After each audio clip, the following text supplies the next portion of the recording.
Welcome to the Jena Show. This is episode number 2, and today we're going to be talking about pursuing peace, purpose, and joy in your everyday life. And join me here today, is special guest Kelsey Van Kirk, founder of The Home Loving Wife. Welcome, Kelsey. Hey, thanks so much for having me. I'm excited to be here. Yes. If this is your first time watching or listening, thank you so much for coming.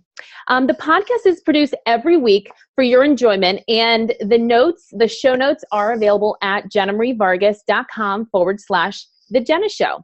You can also follow Kelsey and I on Twitter, Facebook, and Instagram. As we go, you will get more information on that. So Kelsey, did you grab like a sparkling water, a coffee, or any goodie? Oh my gosh, that would have been such a good idea. No, I'm just lucky that I'm here in this seat with you and got it. Actually, like I'm dressed and not in like my sweatpants. So no, I hear you. We got a little fancy today. I want to give a little background on Kelsey here. Super excited to have her here with us on the show. And P.S. before I roll into that, well, I'll get into that here in a second. So Kelsey Van Kirk is a wife, mom, writer, speaker, and founder of thehomelovingwife.com, where she helps women pursue peace, purpose, and joy in their everyday lives. Married by 19 with 4 kids by 25, Kelsey is passionate about glorifying God through her life, marriage, and motherhood, but understands the struggles and challenges we all face along the way. She and her husband, Andrew, live in Charlotte, North Carolina, with their 4 beautiful daughters, Juliana, Sophia, Chloe, and Isabel.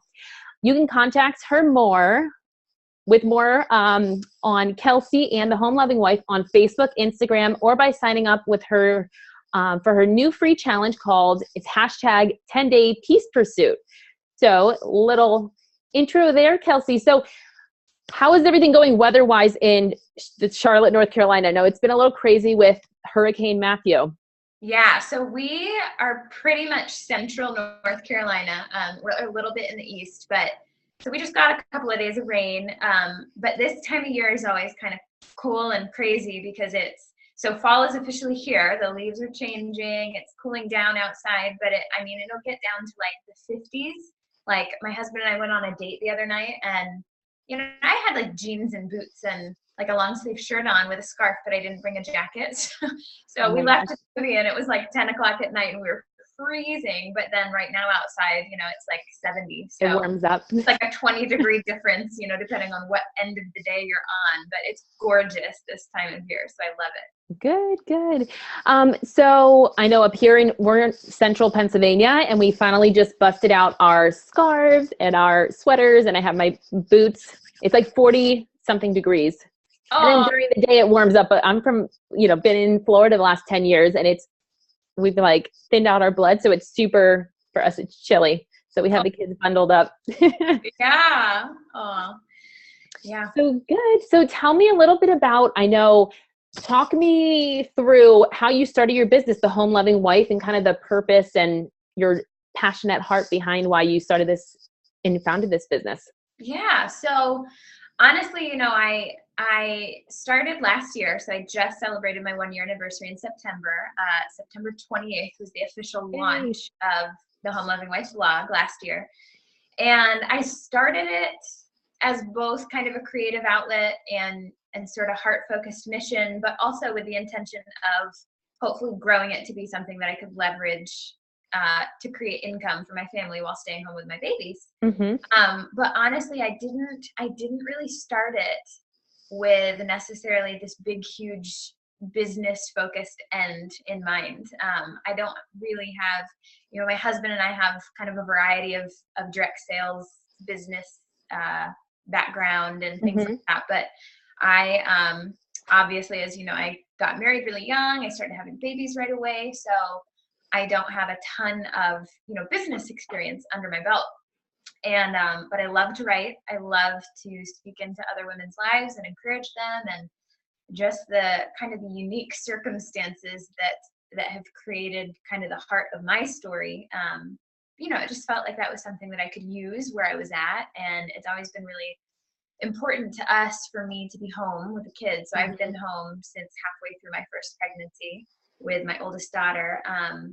and loved it. I just loved it, which is funny because I'm not a kid person. A lot of people Yep. certainly laugh out loud when they find me, but I'm not inherently a kid person. I love babies, and but I'm not a kid person. And as a teenager, as a younger person, I was extremely ambitious and wanted to go join the Peace Corps or be, Yep. foreign service, all these really lofty ambitions, and I was really driven.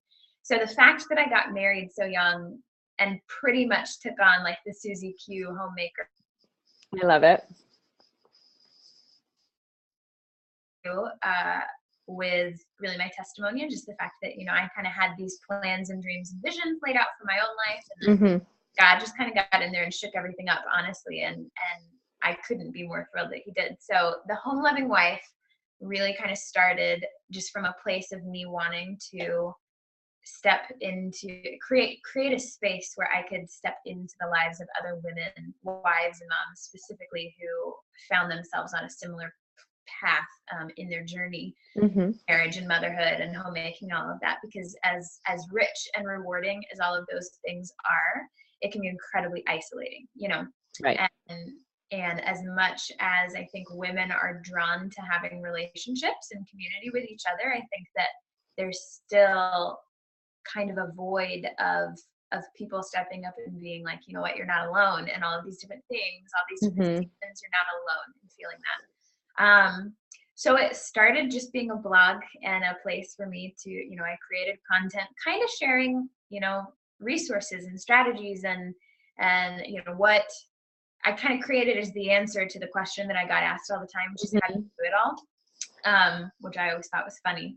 And then it just sort of morphed from there. And the last year, honestly, has just turned into this crazy, wild roller coaster of just change and growth and development that I was completely unprepared for. But I mean, it's been amazing. So fast forward a year later, I have done coaching for wives and moms. I've done webinars. I've done social media campaigns. I've worked with brands.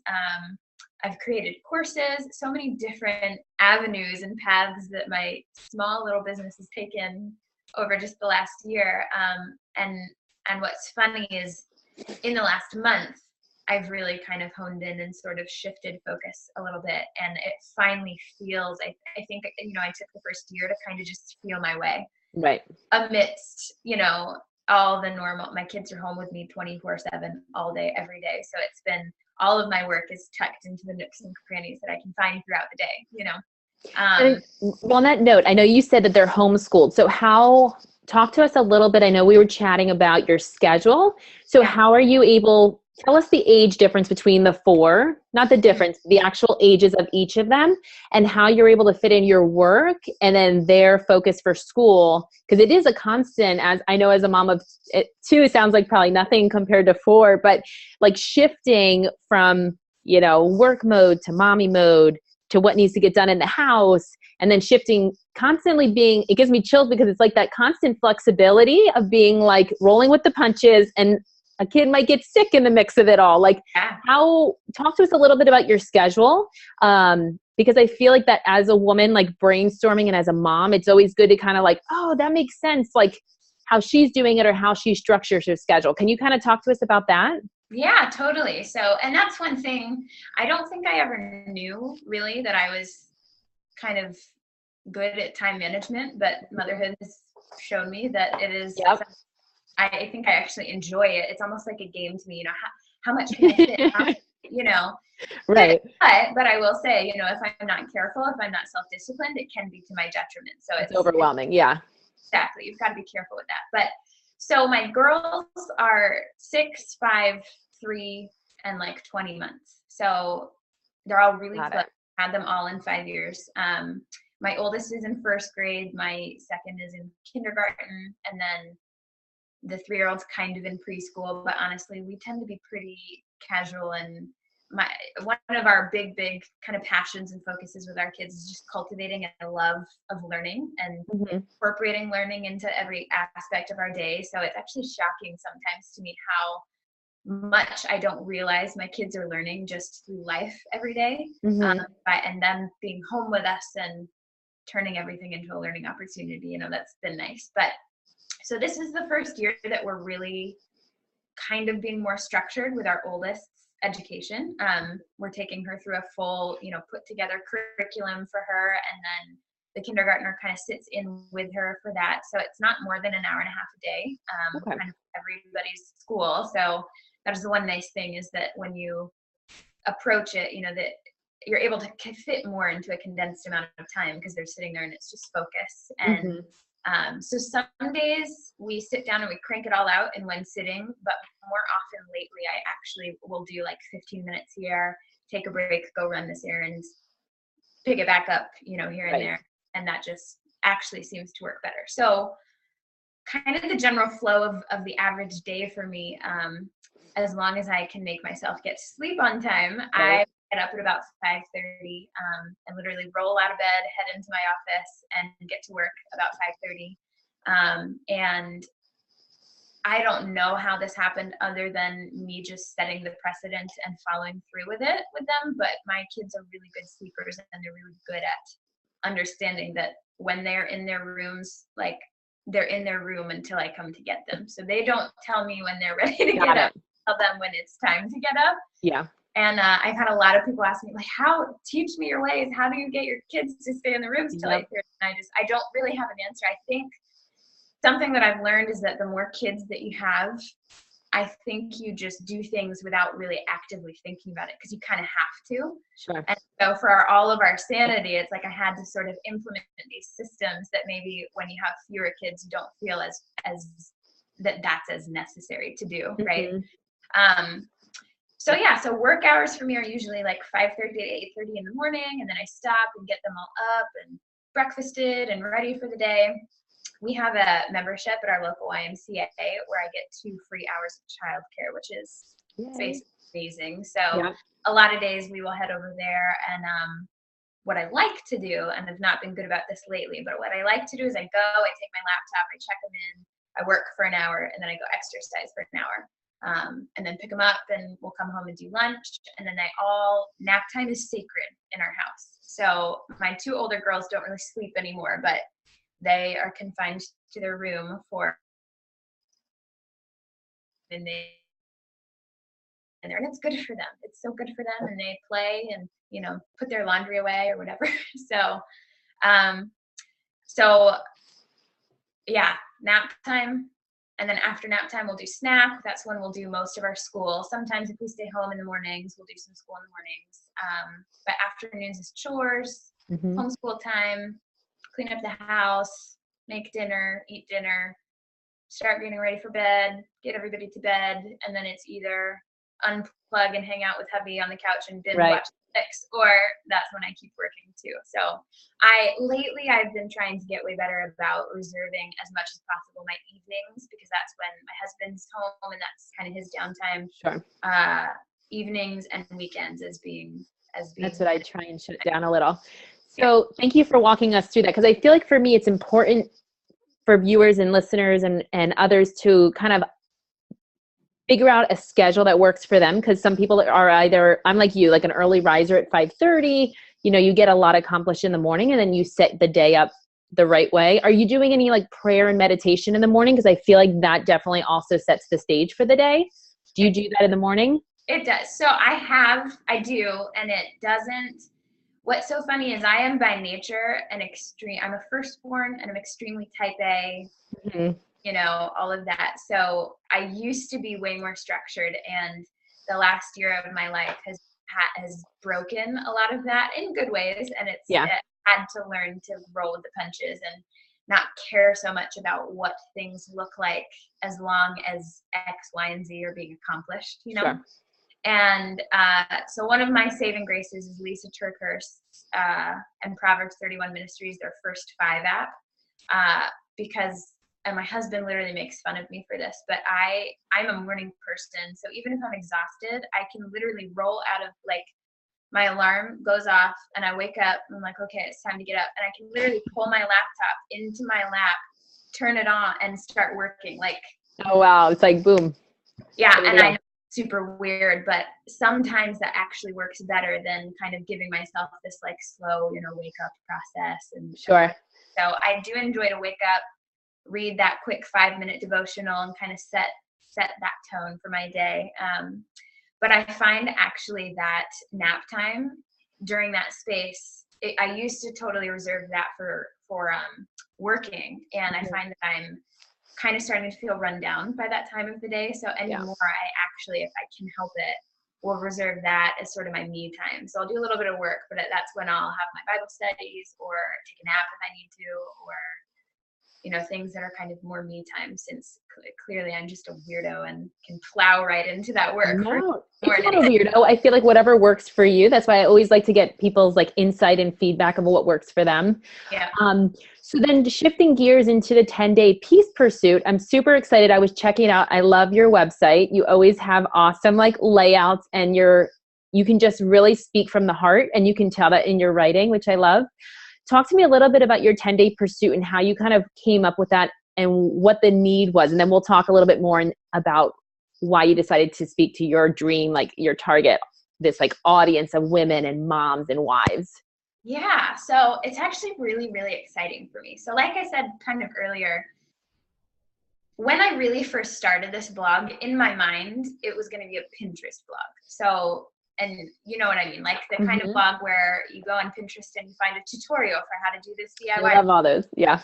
I loved them, exactly. I loved them. And I'm pretty crafty, and I like homemaking and all the different trappings of that, so it made sense that I would do something like that. And so that's kind of where I started. And just over the months, the more kind of people that I got connected with, the more that I became connected with what I actually enjoy and what I feel like I'm really good at, the more it's just kind of shifted and evolved and changed and grown. And so in the last 2 months, I think 2.5 or 3 months ago, on the side, I decided to start offering VA, virtual assistant services.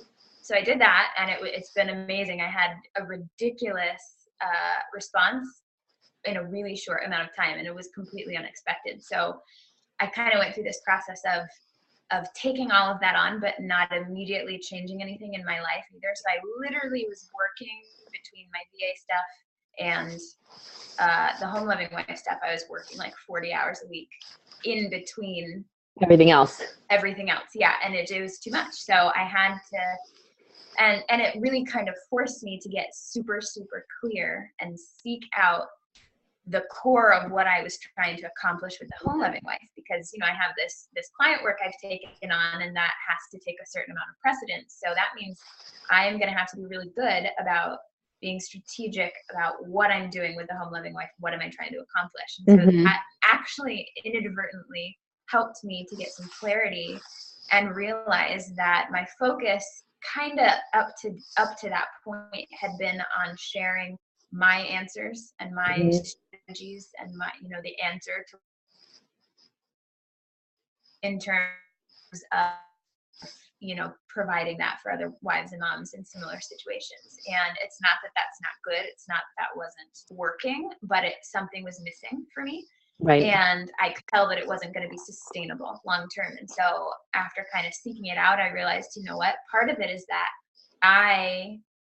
the ironic thing was that I had always been good at these things, managing my home, staying organized, feeding my family healthfully, all these things. I took pride in that, and it was enjoyable for me.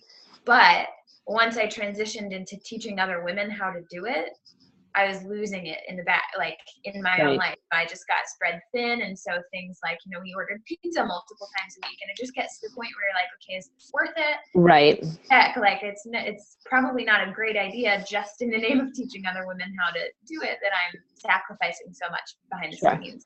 So I got super honest with myself, and I was like, what am I lacking in my life right now? And a big thing for me was peace. I constantly kind of just felt restless and overwhelmed chronically. And even though I clearly knew all the things as far as how to address that, I wasn't doing them. And so where was that disconnect? And so I literally took a couple of weeks kind of off of a few things and just pressed in and figured out how was I going to address that in my own life. And I do have a habit often of creating things for the home loving wife community that are things that I need, and then just inviting people to come along on that journey with me. So my tagline has changed a lot through the last year, and that I've finally kind of settled on something that I feel really good about, and I believe will have longevity, which is pursuing peace, purpose, and joy in your everyday living. And so now my focus really is less about coming, to all these women and saying, these are my answers, here, take it, run with it. Right. You know what? This is the reality of life for me, and I'm sure that there's a lot of you out there who are in very similar places. So come along on this journey with me as I walk it out. I'm going to share with you as I'm learning things, and really the focus more now is on kind of community just support and encouragement through that process. So the 10-day peace pursuit is something I created basically to help women kickstart that in their own lives. So for the last, I think we're on day 7 is today. And this is going to be something that I run ongoing from here on out, but right now we're going through it live. And it's been a huge blessing to me in my life. Every day I get up and write the daily email that just is, focusing in on one area of life, and how to, shift your perspective or recognize how we're living and making choices and thinking in a way that's detracting from the peace, or detracting from us pursuing our purpose with focus, or detracting from us choosing to experience joy where we're at. Mm-hmm. And it's been cool. It's been a really, really cool experience. I'm excited about it. And I'm glad that you bring that up, Kelsey, because I feel like a lot of times we as women and as moms, we want to do well, both, in our career professionally, as well as personally, in the home life. And it is kind of figuring out priority wise, why are we doing all of this? And it's to be home with our children and help, be more involved in their lives. And I love that you're homeschooling. That's definitely, I'm sure you've grown the patience to do so. But I think, like you said, it's kind of sitting back and praying about it and meditating about it, and really thinking the reason and purpose behind it and what you're lacking. And I feel like I love the idea of the 10-day peace pursuit, because ultimately you want to find peace in whatever it is that you're doing in work or in life. And I feel like the only way to really get there is to have time with yourself and really reflect on, yes, checking, am I overwhelmed? Why am I being overwhelmed? And what can I do to change it? So I love that. I wanted to ask you, outside of the 10-day pursuit, why is it that you, I know the reason for me, but how have you decided that women, moms, wives are the sole focus of where your heart lies in speaking to other individuals? How did you decide that this is where God wants you?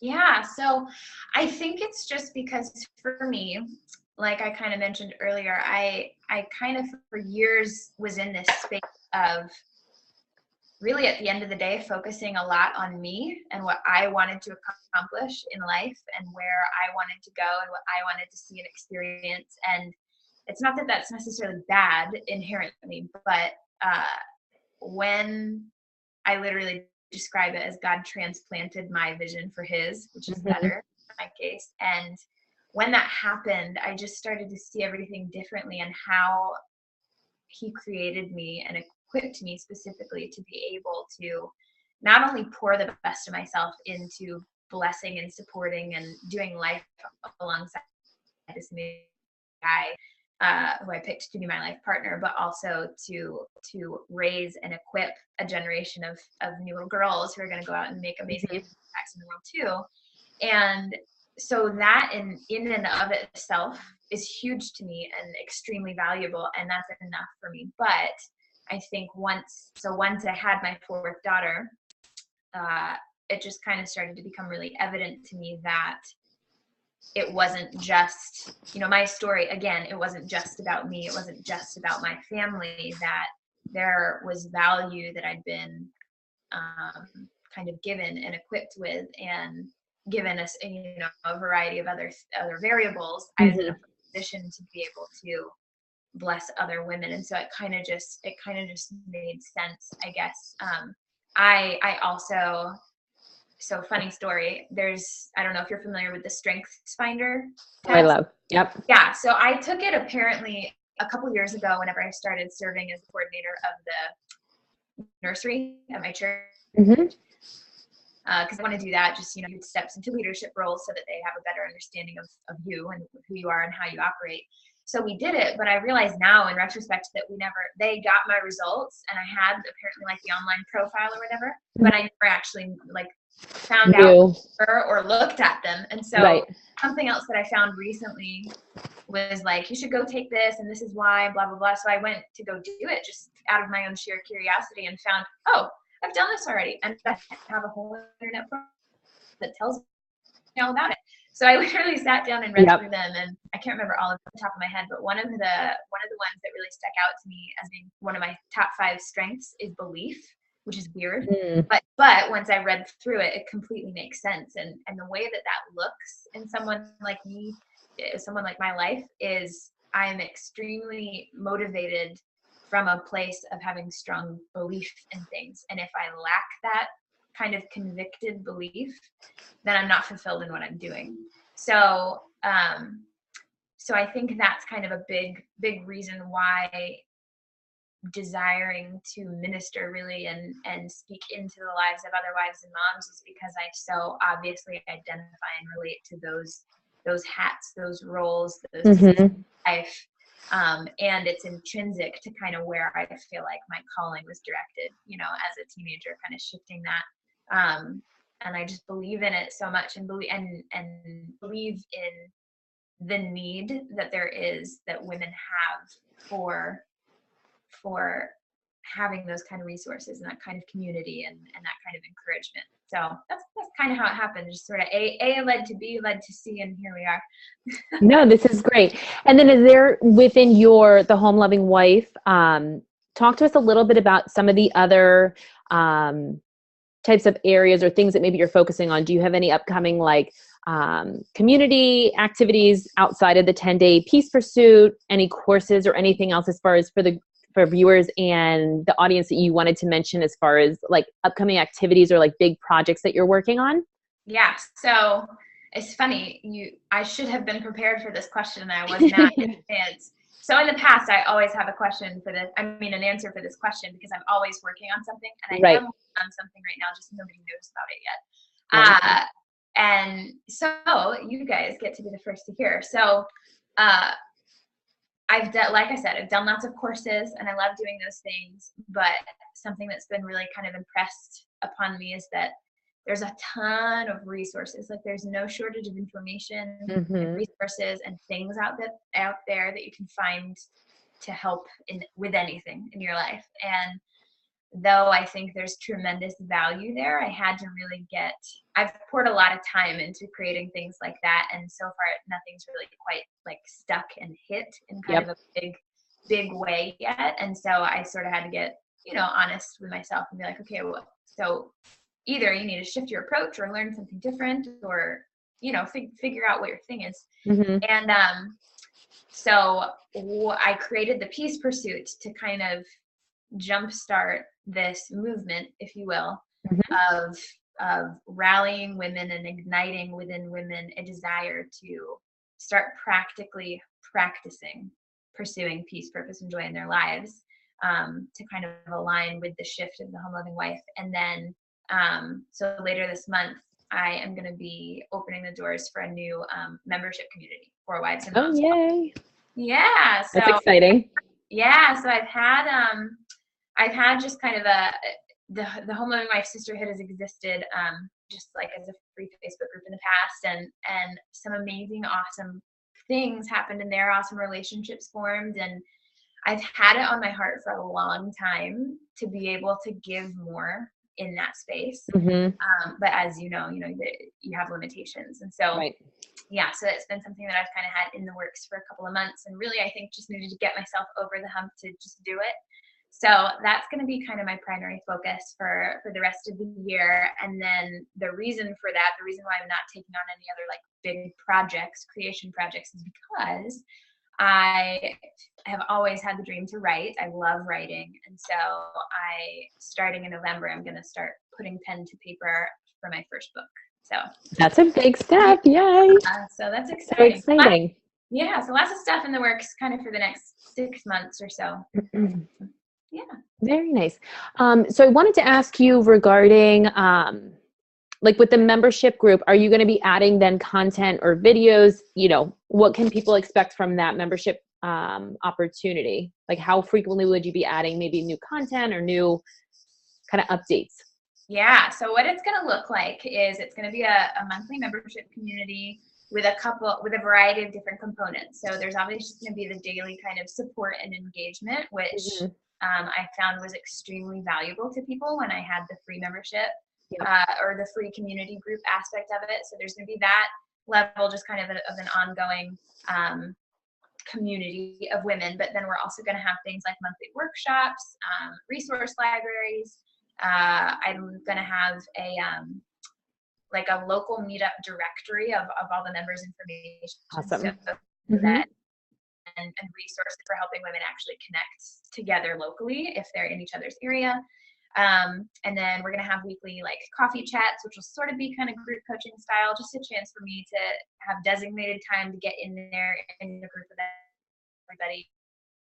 And they'll kind of be guided, around specific topics. And so really just kind of, I almost think of it like, like I don't know, like a country club sort of membership combined with like a MOPS group, combined with, like conferences that you go to, just a space of community and support, but also resources. And you can take part in as much or as little as you want, but know that you have a space that's yours and where people get you, Awesome. Yeah. So I was going to ask you, in regards to, we talked about the membership. I wanted to talk to you when you say pursuing, let's say, peace, purpose, and joy in your everyday living. So what does that mean to you on a personal level? And how can people implement, day to day? What are some activities or just some like things to keep in mind when you think about that mission statement? Yeah. So really what that looks like to me, what I've had to really come to terms with in my own life is that my whole life have sucked at really walking in my understanding of what grace is. And it's hard for all of us. We struggle with mom guilt all the time, and it's hard. I think that oftentimes it's a lot easier to extend other people grace than it is ourselves, right? And so that's something I've just really been grappling with lately, and realizing how intrinsically connected our ability to offer ourselves grace is with our ability to experience peace and to actually connect and kind of move forward in our purpose in our lives. And it totally affects our ability to choose joy too. So I have a really big passion for not being those women, those wives, those moms who just let life happen to them every day and are just rolling with the punches. And I'm a big proponent to living life on purpose instead of letting it just happen to you, especially because we're in unique situations and positions to be modeling a beautiful way of living to our children, right? Right. And so for me, really pursuing peace, purpose, and joy in your everyday living has to do with recognizing the areas that you can take personal responsibility for and learning how to practice setting yourself up for success in each of those different ways. And it all has to start with a foundation of walking in grace. Because if we don't walk in grace, it just becomes another to-do list or another laundry list of things to do and to change and to be and to, and I'm so over the hustle. Honestly, that's where so much I'm over the hustle. And I think that you have to work, you do have to do work, and you do have to do work in order to move things forward. But in order to, I think that you can choose peace, you can choose to walk in purpose, and you can choose joy regardless of all the crazy and the noise and the chaos that's going around, because that's never going to change. You can minimize it, but it's not going to change. So how, take actions and take steps. And I think a lot of it comes from learning to be more self-aware, giving ourselves margin and space, and being really, really well supported too. So that's kind of going to be the focus, the shift of where the home loving wife is headed is giving women that space to not only connect with themselves and to connect with God, but also to connect with each other, because it's really, really hard, if not impossible, to do it alone. Sure. So, yeah. Are there any specific examples as far as like finding your purpose in what it is that you do, not only in your personal life, but then bringing that over into career and professionally in the work that you do, and selecting something that you feel fulfilled in and knowing that you're in the right space. Is there any words of wisdom that maybe you have for our viewers and listeners? Yeah, that's an interesting question. I think, and hopefully I don't think he would mind me sharing this. My husband has had quite an interesting journey over the last really decade of his life, kind of finding his calling. He was really on this for several years, like figuring out what his calling is. He felt very, very called to having a marriage and having a family that was an example, a testimony, if you will. And so he felt very passionately about that and pursued it hardcore. But then beyond that, in terms of how he was going to make a living and all of that, and what he was going to do professionally, he just kind of wasn't ever sure, and got really, really, I think, paralyzed a little bit by constantly playing this kind of back and forth game. Like, is it this? Is it this? I just don't know. I think a little bit crippled by that fear of stepping into something and it being the wrong thing and then not knowing what to do. And so I've obviously had a front row seat of watching him on a very, front row personal level go through that experience. And obviously that's a reality for so many people, especially wives and moms who know that they are obviously in this season of being wives and moms, but if you want to do anything outside of that too, it's really, really hard. It's just hard. It can be more difficult, I think, to figure those things out, to answer those questions when you're in the season of life where your life doesn't just involve you. Right. And I think that if I had any advice to give, it would be to not be afraid to fail, because the fast, and that's speaking from somebody who has been terrified of failing her entire life. I used to struggle extremely with perfectionism and not doing things if I didn't think I'd be able to do them well or perfectly, and I think at the end of the day, you just have to be willing to fail in order to actually accomplish things and learn, because the faster that you do things and fail and then learn from them and make your pivots and your tweaks, the faster that you will finally one day wake up and say, this is what I'm supposed to be doing because I love it. And for me, I had, like I mentioned, kind of a long journey of dabbling here, dabbling there with these different home-based businesses, and nothing ever stuck because I just didn't quite totally believe in it enough to justify the sacrifices that I had to make in order to do them. And I know 100% that I'm walking in my purpose right now, because even on the hardest, worst, crappiest days, even though I might be tempted to quit because I just want to have a break, I never am like, this is not right.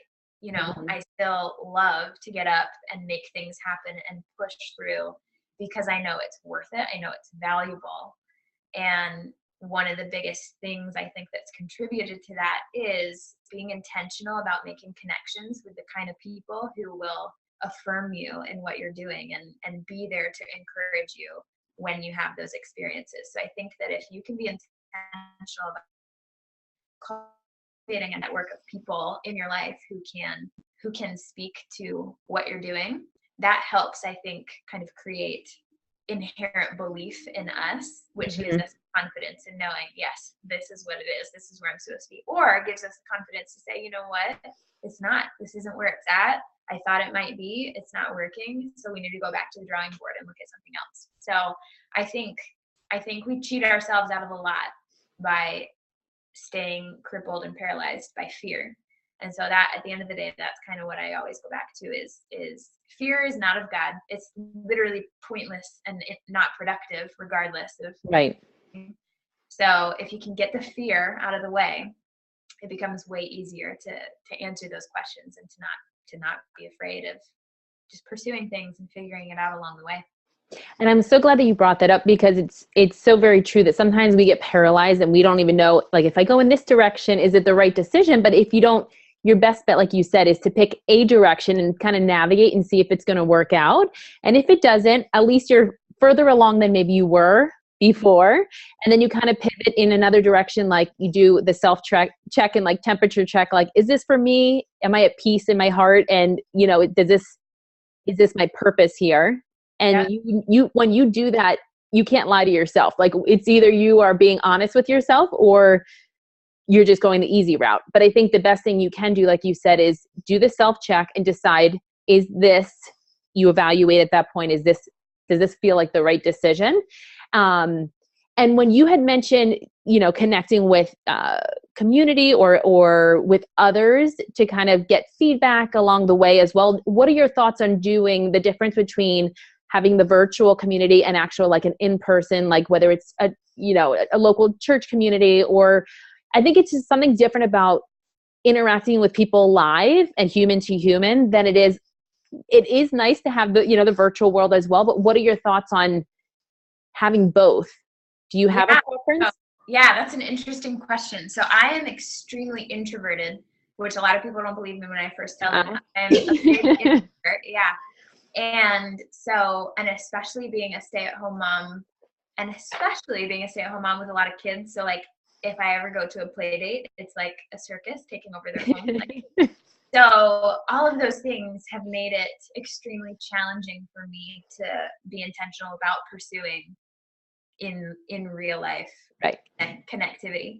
And for years, I didn't really feel like I needed it. And maybe I didn't in those seasons of life. Maybe, I have a really great marriage, great supportive husband there. I've got some family here. And then, I was always that girl that was good with like a best friend, which is good with that.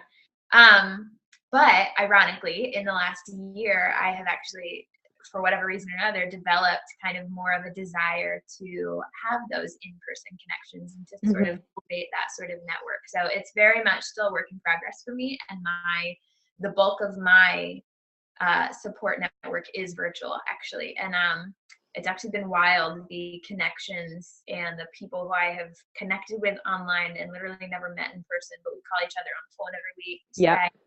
I have people who will call and literally pray and speak encouragement into my life just because they know that I need it, and vice versa. So I definitely think that it's cool that we live in a day and age where we have those options. And I think that if you can have both, it's good to be intentional about having both. We're super blessed to have an awesome church community here. And so that, and I think that having both also kind of helps you stay grounded too, because you don't get totally stuck just here and you don't get totally stuck just here. Like, right, you've got kind of all your bases covered. So I think at the end of the day, the biggest thing is just finding the people who you click with and nurturing that, however that looks to you. Right. Be okay with that. It doesn't have to look the same for everybody. And I love that you stay connected, not just behind the computer, but also on the phone, or maybe down the road, some meetups and like kid dates. If anyone else has other kids, you can get together and. Yeah, I have literally connected with women. Lila Higgins, you were mentioning her earlier. Treese Rose, another girl. I've literally had friends who they're going on vacation, in South Carolina, and so they have stayed with my family, and that's awesome. Yeah, so never limit yourself. There's lots of cool things that can happen when you don't limit yourself and limit what can happen. Absolutely. No, I love that. Before we wrap up the show, I just wanted to see, thank you for the words of advice. Are there any books, audibles, podcasts? I love to get recommendations of ways to, because I know we can stay in touch with you through the community. And the name of that again was? It's going to be the Home Loving Wife Sisterhood. So there will be more details in the next 2 weeks coming out with that. So just follow me on my social if you want to stay plugged in, or you can subscribe on my website too. Awesome. And then are there any books or recommendations or podcasts or anything else that you would love for people to check out, or Audible books? Yeah, so I had to make a list of this because I knew I would forget. And I'm glad that I did, because anytime people ask me for specific like memory recall things, I'm like a deer in headlights and I can't remember. So for me personally, when it comes to like my spiritual enrichment and just kind of helping me to stay focused and grounded on in a way that where I'm fed so that I can continue to pour out, I love Lisa. I love everything that Lisa TerKeurst does. So one of her books that has, I think, had the biggest impact on me was The Best Yes. Huge, amazing book that just, I think, has really kind of impacted everything that I do. Repeat that one again. It's called The Best Yes by Lisa TerKeurst. Yes. Yeah, so it's totally mind-blowing. Emily Freeman is another writer who's amazing. I love to follow her blog. not only does it make you feel good, but it just feeds your soul and gives you perspective, which is Love awesome. it. When it comes to like business and the world, just the world of online business and being a mom and running those, my two favorite kind of communities are the Boss Mom community, Dan Malstaff, Yep. and Chasing Dreams and Littles, Jacqueline Malone. They are both, you know, they're growing because they're awesome, but they're not these big, huge things yet where, you know, they're still very much at the center and at the heart of those communities. And that's where I've met some amazing friends, awesome connections. So those two groups are awesome. They both also have podcasts, which are really awesome. What else? I love Brene Brown's. Oh, yeah. Rising Strong and impactful. Yep. Yeah, and kind of outside of that, I just don't really have the time. No, I just love to ask just to get some additional like takeaway items, and I'll definitely add those in the show notes so people can reference those and check out more information on JenaMarieVargas.com/The Jena Show, and I'll have the show notes on there with any additional recommendations. So thank you so much for joining us, Kelsey, and thank you for all the listeners and viewers, and we will be back here next week at 2:00 p.m. Eastern Standard Time on The Jena Show. Thank you.